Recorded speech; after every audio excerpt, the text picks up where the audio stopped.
Et on se retrouve donc pour l'invité du jour, et ce soir c'est Régis Godec qui est avec nous. Bonsoir. Bonsoir. Alors vous êtes, en tout cas vous parlez en tant que président du groupe des élus verts à la mairie. Alors on va parler de transport et de TICO SMTC. Je dis TICO SMTC parce que c'est assez important, c'est un syndicat mixte. On ne le dit pas assez souvent. Est-ce que vous pouvez nous expliquer un petit peu ce qu'est un syndicat mixte ? Alors, le syndicat mixte des transports en commun est composé de 12 membres au conseil syndical, 10 membres qui viennent de la communauté urbaine, un membre qui vient du SICOVAL et un membre qui vient du syndicat des communes autour de Portée, que ça s'appelle le SITPRT. Et donc, c'est avec ces trois collectivités, communauté urbaine de Toulouse, SICOVAL, SITPRT, que doivent s'organiser le réseau de transports en commun sur la grande agglomération. Donc ça permet en fait de gérer les transports en commun à l'échelle d'un périmètre qui est pertinent. D'accord, alors justement là en ce moment on est en pleine crise des transports en commun. Depuis 2-3 jours il y a pas mal de grèves. C'est justement à cause de cette mixité des transports, c'est-à-dire que chacun n'est pas d'accord, chacun veut tirer la couverture à soi. Est-ce que la grève est directement liée aux problématiques de transport ? Je ne sais pas. Je crois pas. Je pense qu'il y a des revendications salariales de longue date et que effectivement elles sont régulièrement poussées. Donc là c'est une période que les syndicats ont jugé propice pour un mouvement qu'il faudrait discuter avec eux, mais qui n'est pas forcément lié à la situation des transports. Non, je pense que là par contre il y a une vraie problématique sur la programmation de la politique de transport dans les années à venir. Et là il y a une confrontation très forte entre Pierre Cohen et entre le SICOVAL, notamment le maire de la Beige, M. Valette, qui se bloquent mutuellement pour le développement du transport en commun dans l'agglomération. Et ça empêche d'avancer, bien entendu. Ça empêche d'avancer parce que le syndicat mixte a des statuts particuliers qui font que 2 collectivités sur 3 doivent s'accorder pour voter le budget ou pour ouvrir des projets d'investissement importants. Donc là, tant que le SICOVAL et Pierre Cohen ne se mettent pas d'accord, la situation se bloque. Alors bon, je le rappelle, c'est lundi je crois. Lundi prochain ? Voilà, lundi prochain, qu'il va y avoir une grande réunion entre tous ces acteurs, justement. Et Pierre Cohen a décidé de se présenter à la présidence de TICO SMTC. Voilà, Pierre Cohen choisit un petit peu ce contexte pour rassembler les pouvoirs autour de lui-même. C'est ni plus ni moins un coup de force, une attaque directe en direction de Stéphane Copé, le président vert de TICO. Une attaque qui n'a aucune justification, puisque cette situation de blocage elle a été largement créée par le choix de la confrontation qu'a fait Pierre Cohen à l'égard du SICOVAL.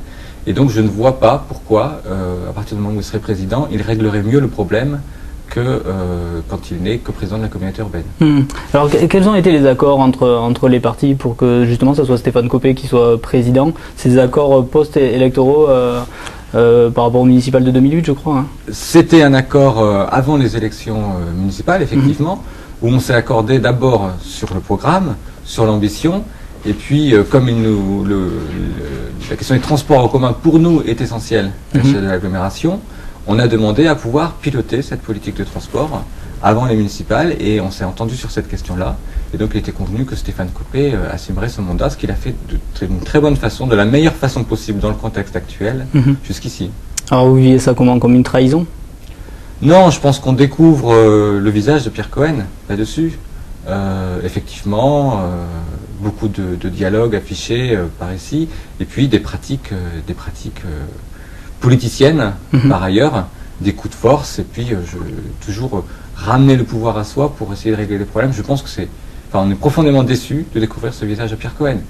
Après, nous, on reste engagés devant les Toulousains par rapport aux engagements qu'on a pris dans la campagne électorale. Et on tiendra bon pour aller jusqu'au bout de ces engagements, pour livrer les infrastructures qui sont à livrer. On a le sentiment aussi que Stéphane Copé sert de bouc émissaire parce que quelque part il est trop volontariste justement sur la mise en œuvre de ces engagements. Sur l'enjeu du mandat, la mise en place du plan de déplacement urbain, ça fait plusieurs semaines qu'on pousse à la roue pour que ce plan soit vraiment ambitieux et surtout que les financements l'accompagnent. Et là-dessus, peut-être que Pierre Cohen s'inquiète de voir que des partenaires politiques tiennent à la livraison des engagements de campagne. Peut-être qu'il a peur qu'on aille vraiment en bout là-dessus et qu'on titille pour dire il faut financer les infrastructures qu'on inscrit au niveau du plan de déplacement urbain. Donc il profite d'une situation particulière pour faire le coup de force. Mais vous pensez que c'était prémédité ? J'espère pas. J'espérais pas. Juste, alors je voudrais revenir sur ce coup de force. Il y a eu 8 des 10 délégués de TCO qui ont démissionné. Alors est-ce que vous pouvez nous expliquer comment ça se passe exactement et comment va se passer cette nouvelle élection? Non, on ne peut pas vous expliquer comment va se passer l'élection parce que c'est un cas inédit. Ouais. Donc à ce jour, on ne sait pas comment va se passer le vote au Conseil communautaire lundi. Ce qui est sûr, c'est que nous ne souhaitons pas que Pierre Cohen devienne président du SMTC. Nous pensons que ça risque d'empirer la situation plutôt que de la régler. D'accord. Et vous comptez représenter quelqu'un devant Il y est fort probable qu'on représente la candidature de nos 2 délégués au sein du SMTC, Stéphane Copé et Michel Bleuze. Alors, ce sont les 8 délégués qui sont PCF, PRG et PS qui ont démissionné. Alors, pour bien comprendre tout ça, s'ils ont démissionné, c'est pour qu'il y ait une autre élection, qu'il y ait une élection anticipée en fait. Hein, c'est bien ça. Voilà, ils démissionnent pour provoquer une nouvelle élection des délégués de la communauté urbaine au sein du SMTC. Et donc provoquer surtout le départ de Stéphane Copé et de Michel Bleuze. Donc vous le vivez vraiment comme un putsch? C'est pas un putsch parce qu'on travaille pas, nous on n'a jamais travaillé sous cet angle-là de combattre l'un contre l'autre. On est associés par nos engagements devant les Toulousains, mais on le prend comme un coup de force. Le temps de Pierre Cohen, on lui demande, il reste encore quelques jours, de revenir sur sa décision. Donc qu'est-ce que ça va changer exactement Pierre Cohen à la place de Stéphane Copé? Est-ce que c'est l'homme qui peut changer réellement les choses aujourd'hui? Il faut poser la question à Pierre Cohen, il faut poser la question au Sicoval, il faut poser la question aux partenaires là-dessus. Est-ce qu'ils perçoivent la désignation de Pierre Cohen en tant que président de TCO comme un signe d'apaisement ou comme de l'huile sur le feu?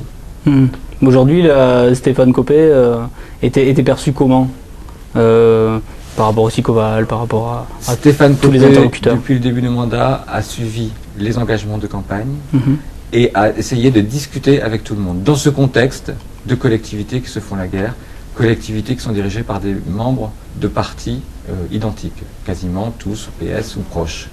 Et là-dessus, Stéphane Copé a joué le rôle de l'intérêt public, la défense de l'intérêt public. C'est ce qu'on lui reproche aujourd'hui.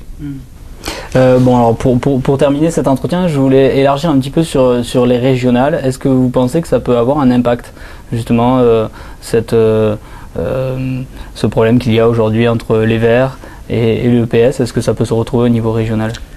Ça aura un impact. Moi, l'impact que je vois, c'est un impact négatif pour la gauche. C'est-à-dire que c'est ce type de pratique autoritaire, de non-respect des partenaires politiques, franchement, je pensais que c'était derrière nous.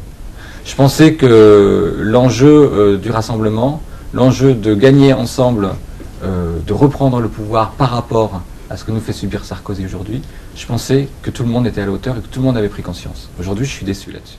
Ça va changer quelque chose avec vos rapports sur d'autres sujets avec Pierre Cohen et la municipalité? Ça ne change rien, on garde la même ligne, on est ferme sur les engagements qu'on a pris à l'égard des Toulousains, on les défendra jusqu'au bout.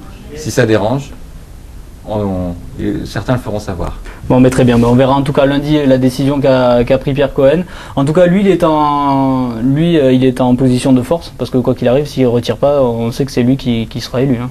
On est bien d'accord. Exactement, et c'est ce qui nous déçoit, c'est qu'à partir du moment où on est en position de force, on se considère avoir la légitimité pour prendre les pleins pouvoirs. C'est pas une attitude qui est tout à fait celle qu'on aurait voulu voir.